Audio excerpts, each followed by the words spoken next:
बिस्मिल्लाहिर्रहमानिर्रहीम। Dear viewers and students, आज हम लोग lecture number 5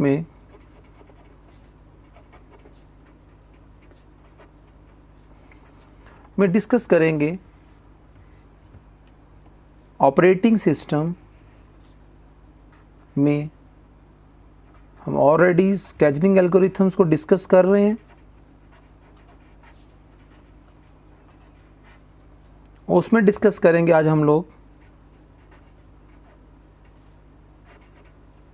multi level Q scheduling schema.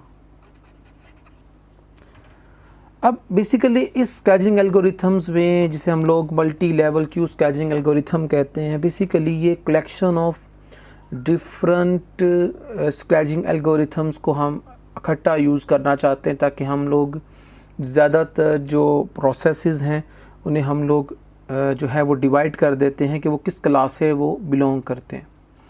आइए हम थोड़ा इसका पहले इंट्रोडक्शन देखते हैं कि multi level Q scheduling algorithm में होता क्या है। ओके, आइए हम देखते हैं। इसमें क्या होता है कि हम लोग, हमारा जो रेडी क्यू होता है, द रेडी क्यू, हम क्या करते हैं, will divided into different levels।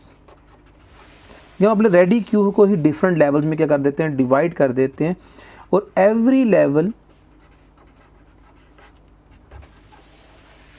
has its own scheduling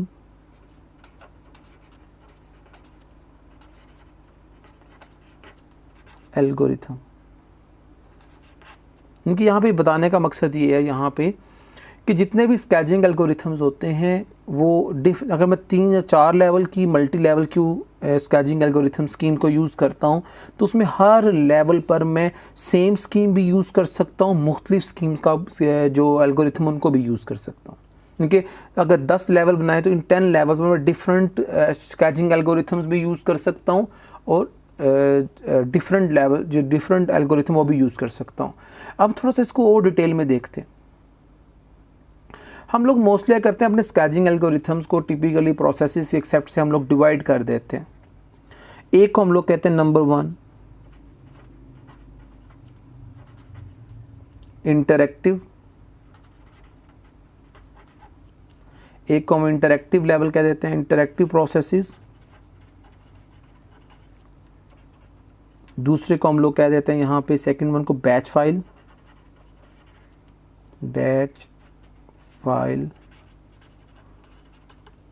processes. Third को हम लोग कह देते हैं, जो हम लोग कह देते हैं सिस्टम प्रोसेसेस।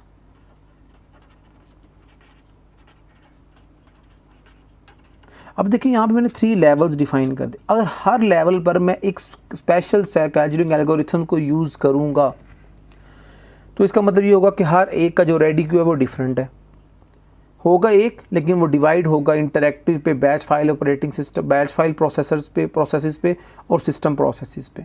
इसमें बड़ी प्रॉब्लम ये है कि अगर कंसिडर करता हूँ कि मेरे पास लेवल 1 पे, मेरे पास जो लेवल 1, फिर लेवल 2 और फिर लेवल 3 बनता है।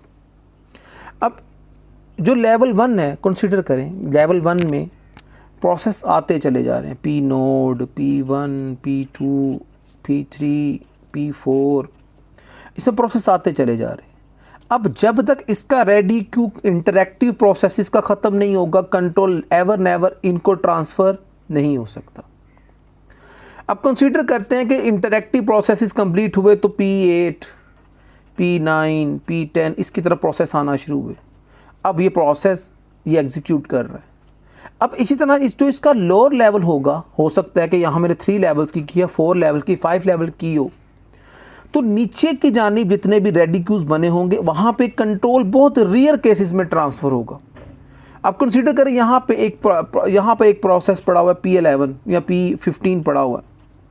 अब जैसे ही कंट्रोल इस यहाँ प्रोसेस आते चले जाएंगे या यहाँ प्रोसेस आते चले जाएंगे तो मीनवाइल इसका वेटिंग टाइम बढ़ता चला जाएगा, इतना ज़्यादा हो जाएगा कि ये सिस्टम, जो सिस्टम प्रोसेसेस पड़े हुए, ये कहेगा कि मेरे लिए तो स्टार्वेशन पैदा हो गई।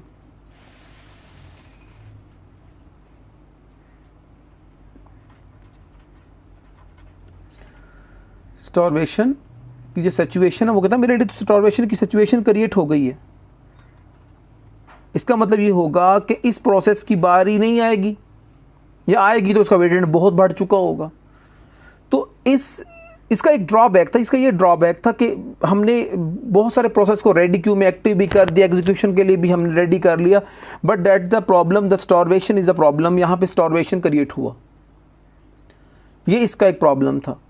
जैसे कंसीडर करें कि मैं यहाँ पर वर्किंग करवाता हूँ राउंड रॉबिन से, यहाँ कराता हूँ फर्स्ट कम फर्स्ट सर्व से, और यहाँ पे मैं कराता हूँ प्रायोरिटी स्केजिंग एल्गोरिथम्स पे। डिफरेंट लेवल के प्रोसेस को जो एल्गोरिथम है मैंने यहाँ पर यूज़ किए।